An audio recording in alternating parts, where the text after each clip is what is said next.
شروع کرتا ہوں اللہ تعالیٰ کے نام سے جو بڑا مہربان نہایت رحم والا ہے۔ حضرت ابن عمر رضی اللہ تعالیٰ عنہ سے روایت ہے کہ حضرت عمر رضی اللہ تعالیٰ عنہ نے نبی اکرم صلی اللہ علیہ وآلہ وسلم سے کہا کہ وہ 100 حصے جو مجھے خیبر میں ملے ہیں، میں نے کبھی بھی ان سے زیادہ عمدہ مال حاصل نہیں کیا، میرا ارادہ ہے کہ وہ صدقہ کر دوں۔ نبی اکرم صلی اللہ علیہ وآلہ وسلم نے فرمایا، اصل زمین وقف کر دو اور اس کے پھل اور فصلیں صدقہ کر دو۔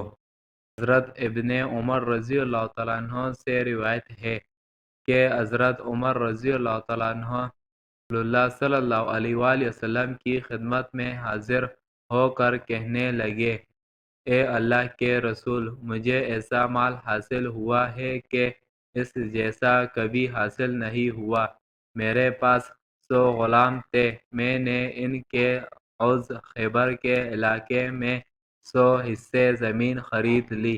میرا خیال ہے کہ میں اسے صدقہ کر کے اللہ تعالیٰ کا قرب حاصل کروں۔ آپ نے فرمایا، اصل زمین وقف کر دو، صدقہ کر دو۔